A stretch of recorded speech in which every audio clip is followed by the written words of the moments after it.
Hi, I'm Benjamin Thébaudeau and I'm the geopark geologist with Joyce Country and Western Lakes Geopark Project. Hi, I'm Amrine Dubois Gafar and I'm the project geologist for the Joyce Country and Western Lakes Geopark Project. Hi, my name's Michelle McCarrick and I'm a primary school teacher in Gaelscoil Raftery in Castlebar. Hi, my name is Charlotte Duignan and I'm a primary school teacher in Cross National School. So our area, our region, is going to apply to become a UNESCO Global Geopark because we have such a variety of bedrocks. And that's why it's so good for education in this particular case, because they're rocks that are clearly different and they can tell you a lot about the processes involved in their formation, so the story of the earth and all of that. So first of all, when you look at this map, you can see all the variety of colors, and these colors correspond to the type of rock. And all the rocks on this table are just a few of samples from the diversity that we have in the region displayed in this map. And so the different colours show a great geodiversity of rocks, so the different colours relate to the different rocks. So the more colours, the more rocks, which is what we've got here. We have the three types of rocks. So the first thing that you'd kind of go through, which are the volcanic or igneous rocks, like this one, basalt, coming from the area of Finney, so right there, the green. And then we have the igneous intrusive rocks, the granite. This is from the Galway granite from around this area just south of Mount Cross. Then we have the sedimentary rocks, like mudstones here, siltstone. We have all the sandstones, and you can see the various colors. So why are there different colors? You know, that's the interaction. You can talk about what was the sand from in the first place. And then we have the gravel stone, the conglomerates right there. And we also have the limestone, like is more common in other places. All of this blue. Oh, no, the various blue, absolutely. And then we have, which is, a real claim to fame, is we have those very strange metamorphic rock. And this quartzite, or this piece of Connemara marble, the world famous Connemara marble. That's the first. And we also have ideas about fossils, like in this particular piece, for instance, where you can see a variety of animals from the Silurian time. So that's roughly 420 million years ago. And right there, it's just a collection of corals, solitary, colonial, crinoids, bivalves, etc. Really, there's another beautiful piece of colonial coral. And then a few more fossils in here. So is that something that you see kids would interact with easily enough? Or Children are they're always fascinated by fossils. It's something that they've always read about in their books from the dinosaurs and all of those. So I think it's an easy sell, yeah. Absolutely. Well, that's great. And they'd love touching it and examining it. And even maybe imagining what they used to look like before they became a fossil as well could be a example of an exercise. And they could do rubbings. Yep. Paper. Yeah, absolutely. There's these on the other side of this piece, which is a block of limestone from the Lough Carra area. You have that marl crust, and you can touch it as you wish. It's pretty heavy. Yeah, that's what they'll do, absolutely. And so that's something that's available just on the shore of Lough Carra, and you can see this crust, and you can explain how, similarly to coral, this grows from the material that's in the water, and there's bacteria that just build stuff, and it's similar to tartar in your teeth. So there's a lot of the similarities that can help them to kind of think that way. And there's another aspect that I really like, is also the sedimentary rocks come from sediments, and you can look at, so where do you find this type of sediment? So this is a sandstone. To have a sandstone, you need to have a bit of sand somewhere. And where do you find sand today? And it's on the shore of a lake. It's at the bottom of the shallow seas or something like that. In deserts as well. In deserts, absolutely. And so you can, like that, you can interact with the actual sediment and say, okay, I can feel the grains in my finger, and then I can feel the same size under my finger in this particular stone. And then we go into coarser sand here, and then we go into the actual gravels, and then the actual cobbles that we have in there as well. And then you can see the different pieces of rock that make up this one rock as well. All the different colours. So that's a micro thing that you can do with a few sites in our geopark where the rocks is directly outcropping. And I'm thinking of Aldu, for instance, which has a beautiful outcrop of conglomerate where you can see different colored rock in there. As I said, you can find like on the beach, the various collection as well. And in a place like Finney, which we're going to visit as well, in a place like Clonbur, the rock is just there. And by doing in this beautiful geodiverse area that you can do and visit those sites in the same day, that are quite different in the type of rock. I think it's our big attraction, I think, for our geoeducation. Because then they can understand the difference Yeah, between them. yeah. Absolutely. And But also some similarities. So, for example, metamorphic rocks used to be either sedimentary, igneous, or previous metamorphic rocks. So you can also Brilliant, yeah. understand more how they've, formed and become the new metamorphic rock as well. Yeah. Excellent. so is that something, you could imagine yourself taking a class after COVID is allowing that more? But it's directly in the geography curriculum as well, and it's something that we need help to cover. Yeah.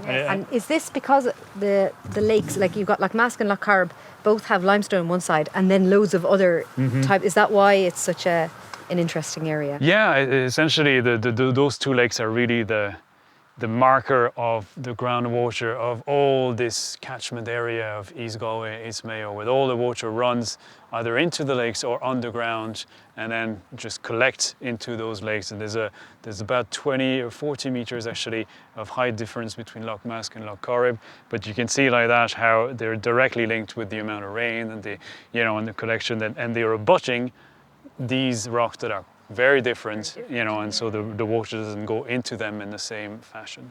Is that something that you would need a geologist with you, like us, to kind of come with the class, or will you be able to do it yourself? Well, I think we just need to build up our knowledge base. What do you think? Absolutely. Yeah. And I think once you do the pre-work in the classroom and then bring them out, and that you have you're organised, they could even bring the iPads and take photos of some of the different rocks and use that and make it like a storybook back in school afterwards. That's key. I think every time I've brought children to to galleries Yes. or museums, if you've done work beforehand, Absolutely. they That you're prepared. really get excited when they see. Whereas Yes. if you don't do any work beforehand and they just arrive fresh, it doesn't matter whether it's a geologist or a teacher. Absolutely. Not it's a that bit engaged. lost Yes. on them. Yes.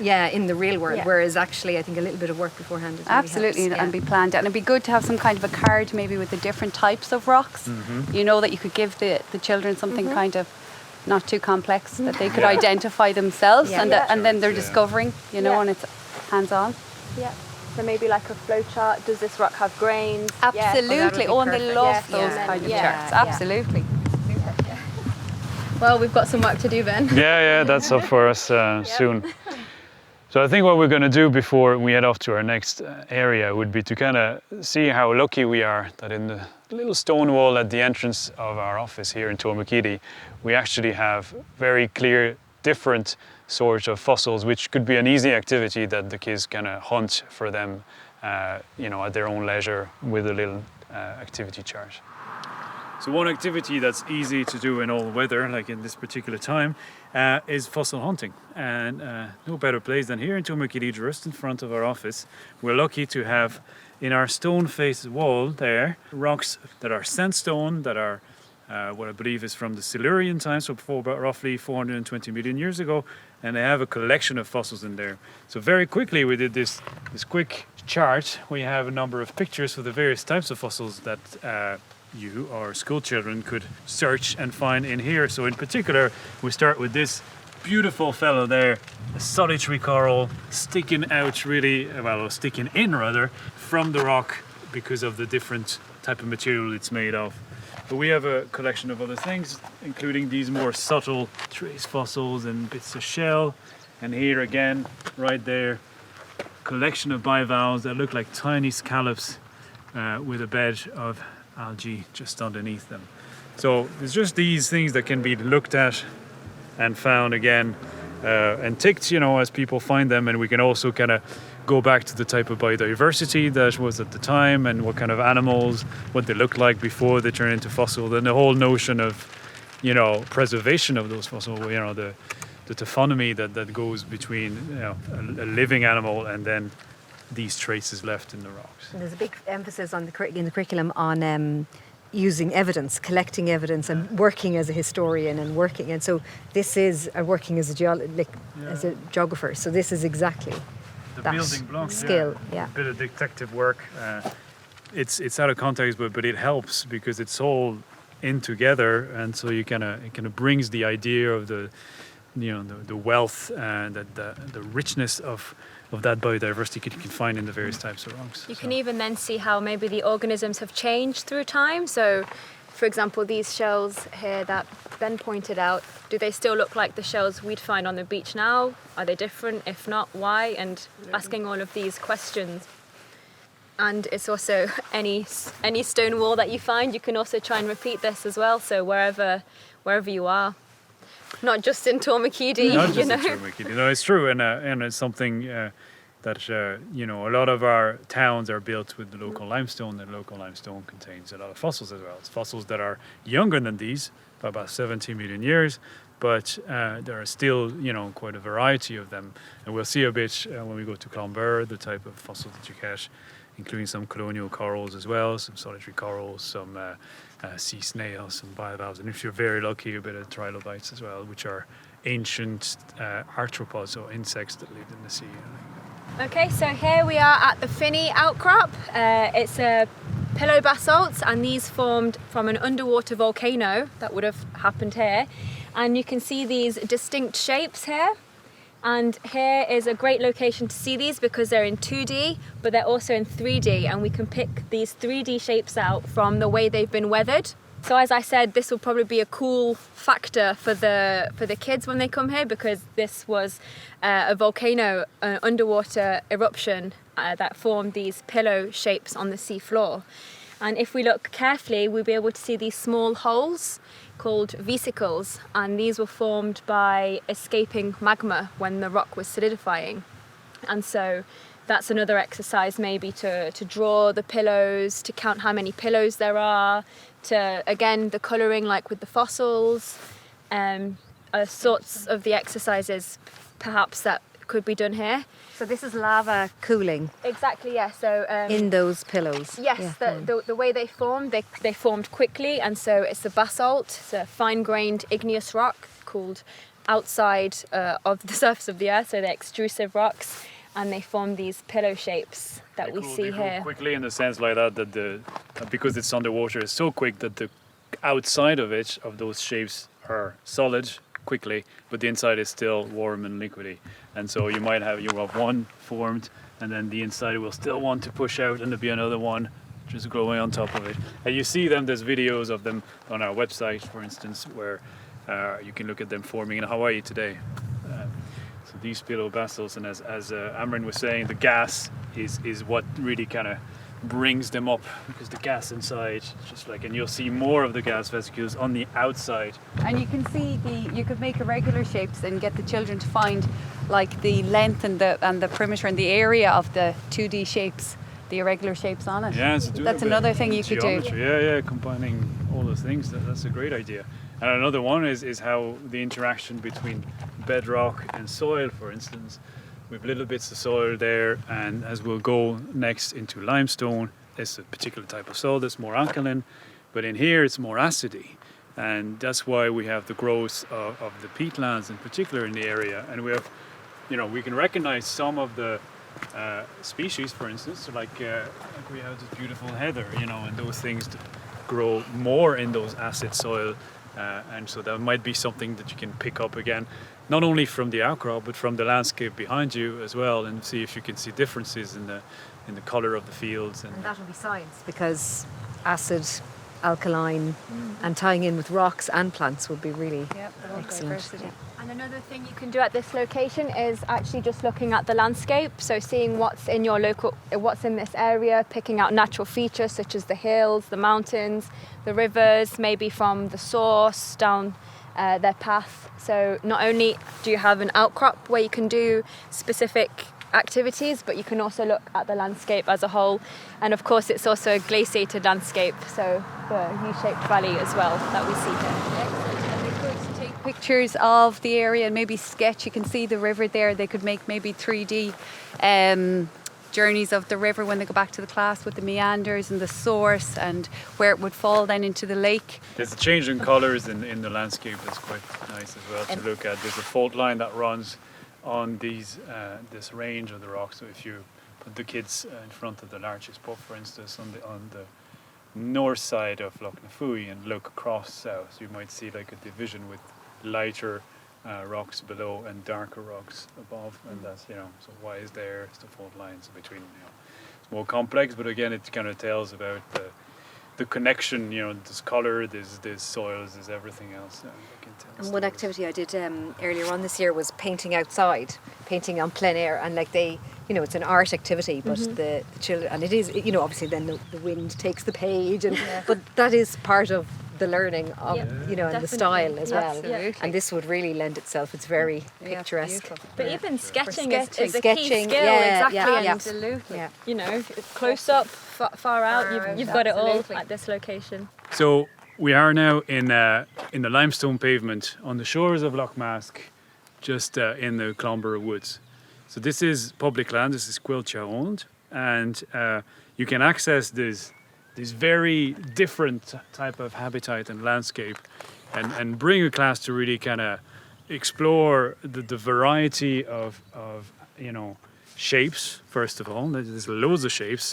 This is what we would say a rather recent limestone pavement, and the clints and grikes that they might recognize from the Burren are just in their early days here. You can just see those lines, and the water will continue to drive into them over the next few centuries and millennia.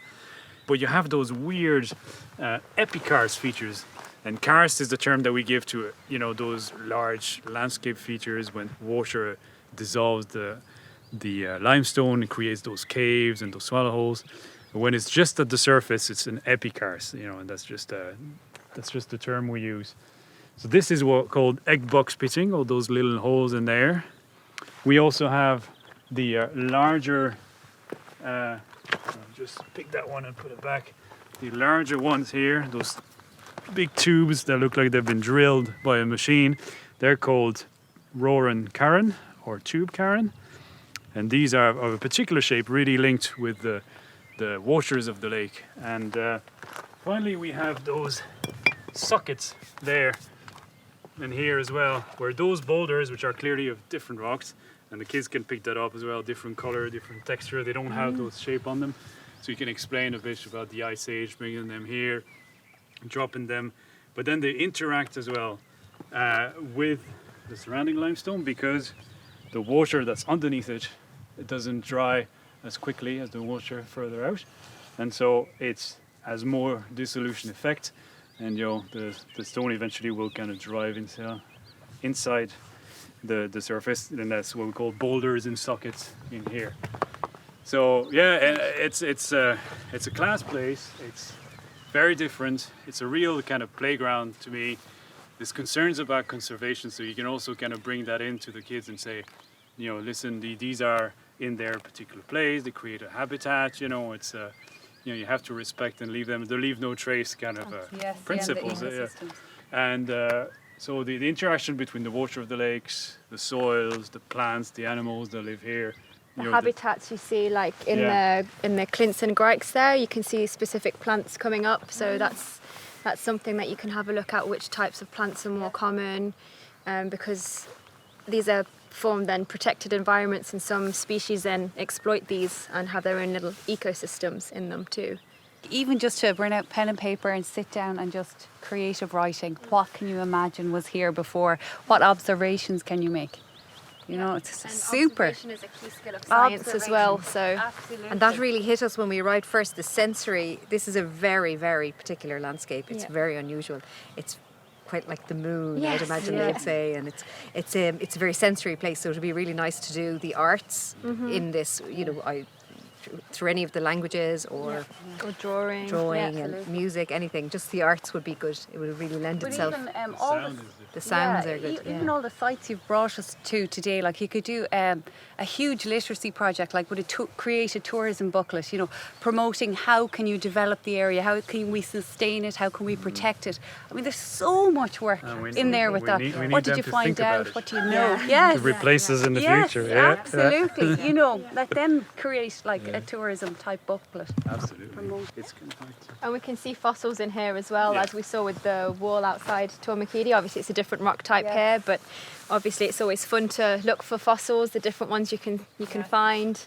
Yeah, and as well. as they get their eye into it, you know, They'll spot more and if they more. recognize it first from another type rock, they say, "Oh, is that the same?" They say, "Yeah, it actually Yeah. is," you know, but it's different age, so you know, and then it can bring in evolution and all that. Yeah, it's the interaction, as you say, the sensory thing with us and among the rock, the water, the soil, the plants, all of that. But even just to bring the kids out, and as you were saying, like some type of a sound walk that like just cueness, you know, listen for a few minutes and then go back to the classroom. Can we replicate the sounds that we heard? You know, can we make musical instruments, you know, with the rice, and just to absorb and to take it all in, you know, because like it's gorgeous. This is the extent of our video, where we really wanted to kind of give you a few examples and a few tools and a few ideas about how to use our geopark. As an outdoor classroom exercise, and we'd be more than happy if you drop us an email to help organise school visits or training of teachers to feel a bit more confident with using the geopark as an outdoor classroom. You don't have to know in all, you know, these are very different places, and they will really kind of, I think, invigorate both the classroom and the kids as well in it. You know, if you want to explore yourself, if you're not sure, if you need a bit more information, drop us a line, give us a call, you know, let us know, and we're more than happy to help, whether it's school visits or, training of teachers. We would put more resources online, of course, and we'll emulate and try publish a few things as well. But don't hesitate to just contact us, and we'll make it happen. We'll make it happen. And don't forget to visit our website, joycecountrygeoparkproject.ie, where you'll find loads of educational resources on there.